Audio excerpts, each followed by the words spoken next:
Assalamualaikum warahmatullahi wabarakatuh. Perkenalkan dulu, nama saya David Armanda dengan NIM 20201354 dari Prodi Teknik Informatika. Ini berkaitan dengan tugas 5, berpikir kritis untuk menganalisis berita. Di sini saya mengutip judul dari jurnal Sinestasia volume 13 nomor 1 tahun 2023 tentang status kedudukan perempuan dalam berita kekerasan seksual pemerkosaan pada media online. Jadi itu sumbernya yang bisa dapat dipercaya. Nanti untuk linknya saya lampirkan di PDF. Lalu untuk yang kedua, apakah ada penelitian yang terkait yang dikutip? Ini setelah saya analisis, penelitian ini merupakan penelitian deskriptif kualitatif dengan pendekatan kajian analisis wacana kritis yang menerapkan teori Sarah Mills terhadap teks berita kekerasan seksual pada media detik.com, tribunnews.com, merdeka.com. Data penelitian ini adalah bentuk-bentuk kekerasan seksual, yaitu pelecehan seksual secara fisik, pelecehan seksual secara verbal, pemerkosaan, kekerasan, dan ancaman. Data berikutnya yakni status kedudukan perempuan yang dilihat dari usia dan profesi. Teknik pengumpulannya, data penelitian ini yaitu teknik dokumentasi, analisis data pada teks berita kekerasan seksual menggunakan teknik deskriptif kualitatif. Lanjut yang ketiga, untuk verifikasi fakta,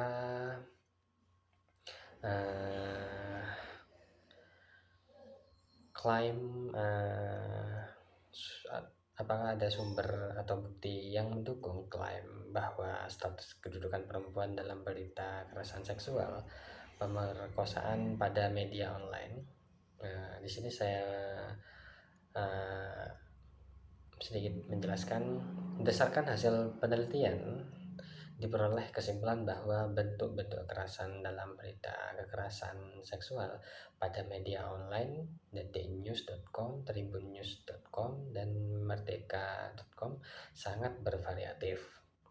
Pada media online detik.com, tribunnews.com, dan merdeka.com menemukan bahwa penemuan belum dijadikan prioritas dalam teks berita.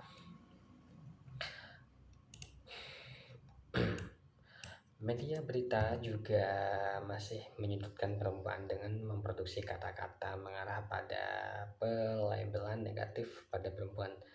Media masih melanggengkan budaya patriarki dalam teks berita sehingga perempuan selalu rendah.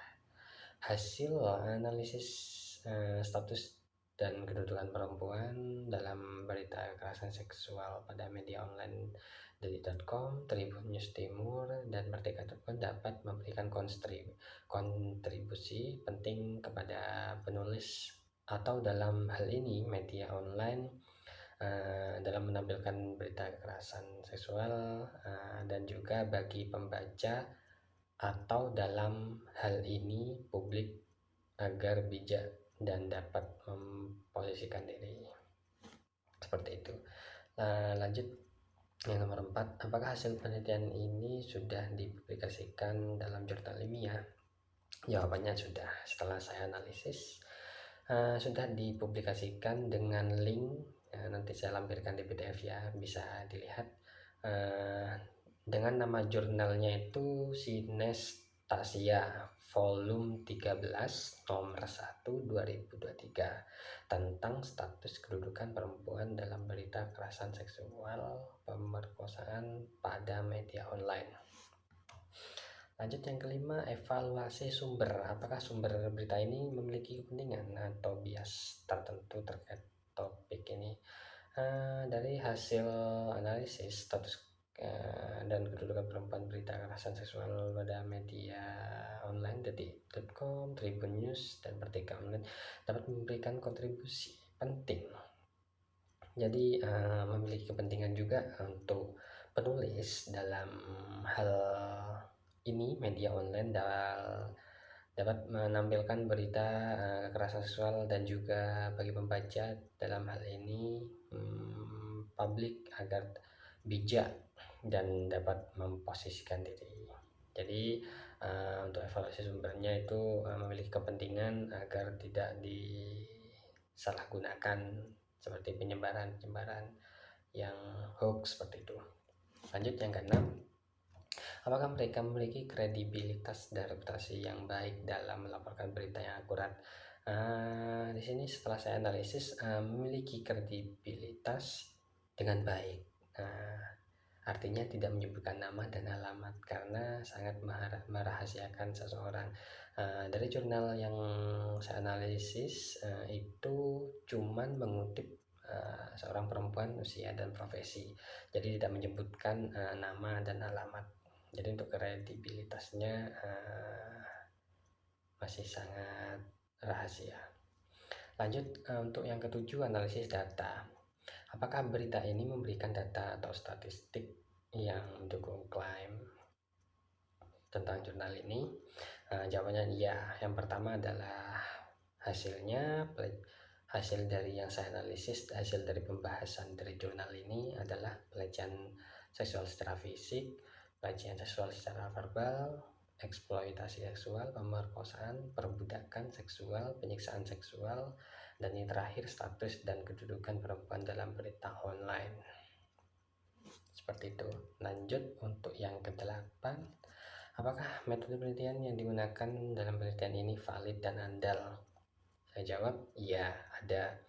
Dengan memberikan data penelitian dengan metode penelitian kualitatif yang bersifat deskripsi, penelitian ini menggunakan teknik dokumentasi.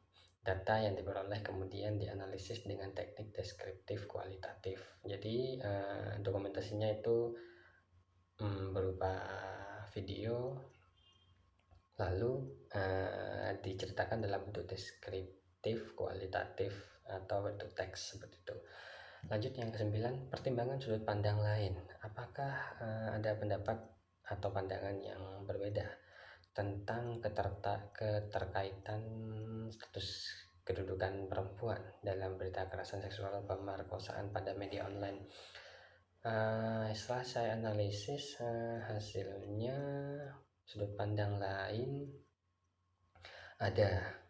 Jadi untuk penulis dalam hal ini media online untuk membuat dan menampilkan berita kekerasan seksual harus juga bisa bagi pembaca kepada penulis dalam hal ini media online untuk menampilkan berita kekerasan seksual harus bijak dan dapat memposisikan diri. Artinya penulis harus bisa mengetahui karakteristik mana yang boleh disebarkan, mana yang tidak boleh disebarkan, seperti itu.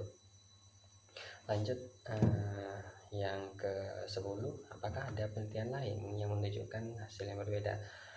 Kemungkinan ada, cuman saya masih belum membaca terkait penelitian ini, mungkin dengan hasil yang berbeda seperti itu. Mungkin lanjut yang ke-11, identifikasi bias atau manipulasi. Apakah ada upaya yang jelas dalam berita ini manipulasi atau opini yang membuat klaim yang berlebihan? Setelah saya analisis dari jurnal ini, belum ada manipulasi terkait berita status kedudukan perempuan dalam media online seperti itu. Jadi belum ada. Lanjut yang ke-12, Apakah ada pemilihan kata yang emosional dan atau sensasional dalam melaporkan berita ini? Seperti ada. Dalam hal ini, media tidak hanya menginformasikan kabar kasus pemerkosaan yang dilakukan tokoh tersebut, namun juga dengan sengaja menggunakan berita pemerkosaan tersebut untuk menaikkan tirasnya dengan cara mengeksploitasi lebih banyak sumber berita untuk membuat berita yang sensasional, yang pada akhirnya justru akan membuat pihak korban tersudut bahkan disalahkan masyarakat. Jadi yang saya kutip dan saya analisis, ada kata yang sensasional seperti itu. Lanjut yang ke-13, pertimbangan konteks. Untuk pertimbangan konteks, apakah berita ini mencakup semua aspek yang relevan? Ya, dengan menganalisis dan mewawancarai kepada perempuan. Jadi relevannya itu dengan metode penelitian itu tersebut. Dengan teknik dokumentasi, artinya dari penelitian ini menyebutkan bahwa menggunakan metode deskripsi kualitatif, yang bersifat deskripsi. Tekniknya menggunakan dokumentasi lalu dijabarkan dalam bentuk deskripsi atau jurnal ini. Jadi relevan untuk pertimbangan konteksnya seperti itu.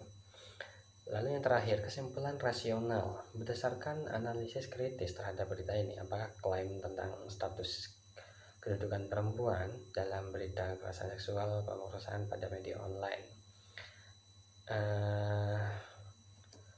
setelah saya analisis, hasil penelitian ini menunjukkan bahwa bentuk-bentuk kekerasan seksual terhadap perempuan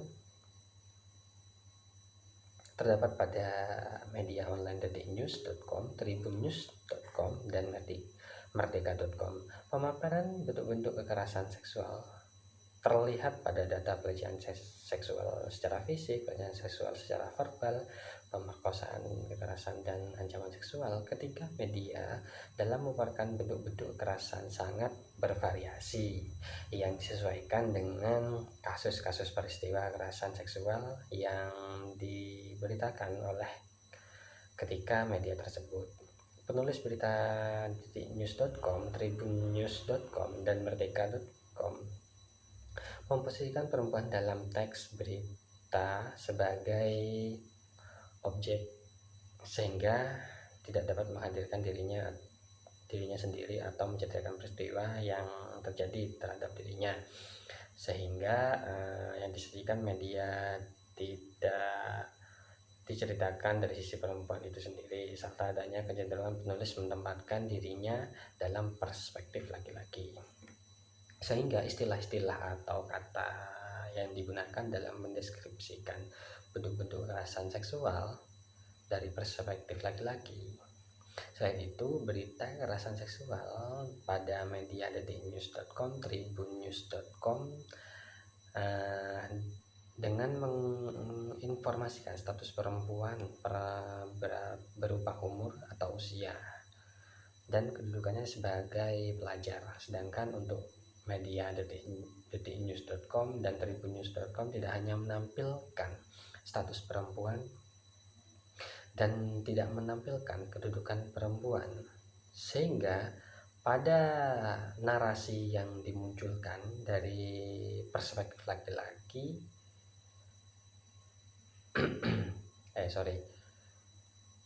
kedudukan perempuan, sehingga pada narasi yang dimunculkan dari perspektif laki-laki, sehingga secara umum media detik.com dan merdeka.com dalam pemberitaan mengenai isu kekerasan terhadap perempuan juga memproduksi kekerasan untuk kedua kalinya dengan menyusun kalimat atau diksi dari sudut pandang laki-laki atau pelaku. Istilah-istilah yang digunakan sama sekali tidak memperdulikan, merendahkan, dan menyakiti korban atau perempuan. Jadi seperti itu. Sekian dari analisis saya terkait jurnal atau berita ini. Apabila ada kesalahan saya mohon maaf, kesalahan kata saya mohon maaf. Saya akhiri. Wassalamualaikum warahmatullahi wabarakatuh.